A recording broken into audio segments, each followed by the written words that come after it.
こんな感じのマグカップをポテラーの人に抽選で勝手に送りつけるみたいな迷惑行為やってみたいんだけど、いる？本日かじこんばんは、ポテトです。今日も徹底分析やっていきたいなと思います。よろしくお願いいたします。じゃあですね、バッチョってボールコン高いけどこの影響でドリブル細かくなんのやっていきたいなと思います。いや今回も今回とでバッジョになっていくわけなんですけども、今回はそのバッジョの中でもですね、だいぶシンプルな検証になってくるかなと思います。このボールコントロール自体がですね、ドリブルスピードに関係ないこと、まっすぐのねドリブルスピードに関係ないことは分かってるんですけど、方向転換とかした時は変わってくるんじゃないのか、で何か明確なことがあればね知りたいみたいなところはやっていきたいなと思います。皆さんもですね使用感も踏まえつつ、皆さんの使用感を踏まえつつ見てほしいなと思います。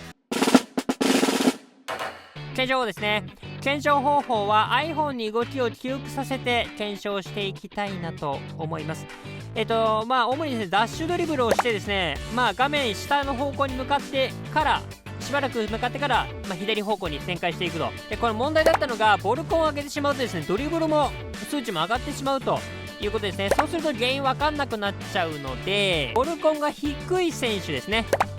これをですね探してきました。レオンですね。今回レオンかなというところで、ドリブルとかスピード数値この辺は合わせてきましたよというところでやっていきたいなと思います。まずはロベルト・バッジョから見ていきましょう。これでねボルコンは90に乗ってますから、それなりに高い状態だと思うんですけどね。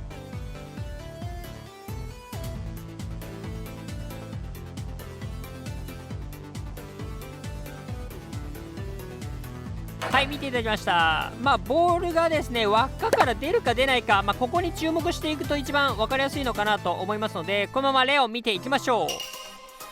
ここからレオンですね。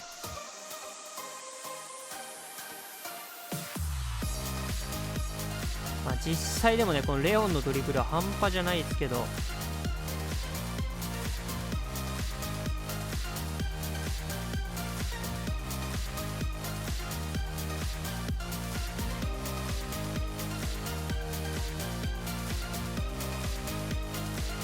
はい見ていただきました。気持ち多くボールが出てるような気もするそんな感じですかね。ちょっと細かく見ていきましょう。はい、並べておきました。左がバッチョ、右がレオンになっております。まずはですねこの、ここファーストタッチは正直そんな変わらなかったですね。ここ変わんのかなと思っておいてるんです。そんな変わらなかったかな。でここお互いねこの辺りを輪っかから出てしまうと、大体ね3タッチ目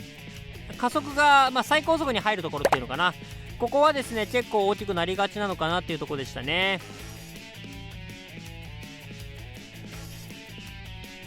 でここねターンしたところ、ここもあんま変わんないのかな、どうなんだろう、若干違う気もするんですけど微妙なラインでしたね。でここですかね、ここで明らかな違いが出てましたね。方向転換して2タッチ目ですかね。この加速がね、増すとこなんですけど、分かりやすくこの辺は変化出ましたよね。たまたまでもなくてですね、結構他のシーンも見ていくと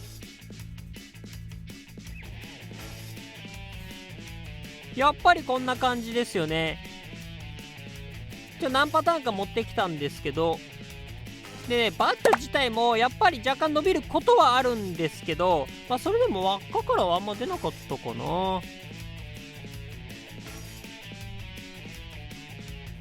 で逆にレオンとかはねほぼ毎回こんな感じだったので、差が出てきたかなっていう感じはしましたね。結構ね意外な結果になりました。正直ね変わるんだったらファーストタッチで変わるのかなって思ってたので、これはちょっとね意外でしたね。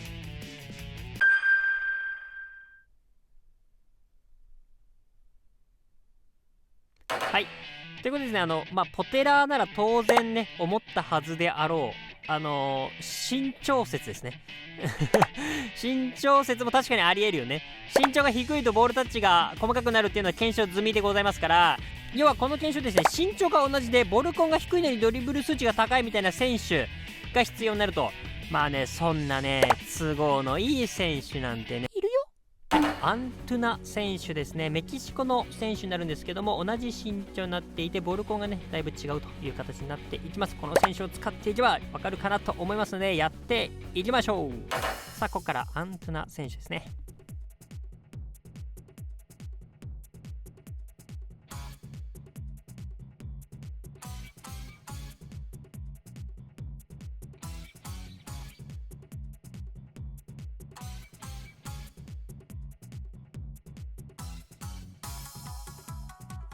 身長低いだけでドリブルはだいぶしやすくなるんですけどね。これも影響してくるのかってとこですけど、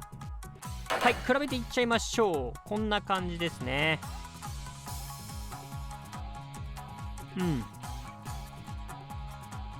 もう一箇所こんな感じ。はい、もう一個。これ低身長の方が細かいことは確かかも。さっきのレオンと比べちゃうとね。ただバッチョに関しては輪っか出そうなことはあったけどあんま出なかった。いやアントナに関しては、あとレオンに関してはやっぱちょっと、ね、いっぱい出ちゃったなっていうね、そんな感じはありましたね。まあここまで条件同じにすることってオンラインの中でねあんまないので、まあ比べること難しいと思うんですけどね。まあボルコンだけの違いを感じるっていうのはちょっと難しいかもしれないんですけど、まあ総合的に使用感とかには影響してそうかなっていう感じはしました。というところで今日は結論です。ボルコン上げると出ちゃいそうなところを我慢できるとします。はい、ということでいろいろ見てきましたけどもまあものすごくドリブルに影響があるかっていうところはねちょっと微妙なのかなとは思いましたが、まあ突き詰めたところではちょっと差が出てきそうな、そんな感じはありましたかね。まあ知ってるだけでもねそこに注目がそもそもできるし、あとは週刊 FP とか来た時にね、あこの選手はボルコン高いからとか参考になるかなと思います。で育成の時はですね無理して意識することでもないかなとは思いました。ドリブル数値の方が影響力が断然高いですし、あとボルコンが高いフォワードっていうのはそもそもドリブル数値意識してないと思いますから、という意味ではそんなに無理して意識する必要はないのかなとは思います。はい、ここからはですね、まあ、気になる人だけね見ていただければなとは思いますけども、まあボルコン自体はですねトラップの際に影響出ることは分かっております。なので、まあ、実践的な話を言うとですねドリブル以外の場面の方が影響は出やすいのかなとは思います。まあ、今回はドリブルという観点に置いたのでねそこはピックアップはしませんでしたが、そういうところかなと思います。であとは、まあ、今回やって思ったのは身長で変わるならですねコレルとかチャナティップ、まあ、ここはドリブル数値合わせにくいですけど、これでどれぐらい変わるのかみたいなところもですね、まあ、見てみたいですかね。なんかちょっと妙案あれば、やっていきたいなと思いますので教えてください。であとですね皆さんがボルコンを感じる瞬間これあればですねぜひコメントで教えていただければなと思います。あとね今日12時に動画アップします。今回ね自分で言うのもあれですけど結構おもろいと思うんでぜひ見てみてください。はい、ということでいかがだったでしょうか。皆さんこの結果どう思いますでしょうか。皆さんのご意見ご感想クレーム等々あればですねコメントで教えていただければなと思います。年度内2万人を目指しておりますので、この動画良かった、参考になった、面白かったなと思った方はですね高評価チャンネル登録していただけるとすごく励みになります。どうぞよろしくお願いいたします。ということで今日はねボルコンやってきました。皆さんは何のコントロールが得意ですか。僕は小学生ぐらいのコントロールが得意ですそれじゃあまた次回の動画でお会いしましょう。バイバイ。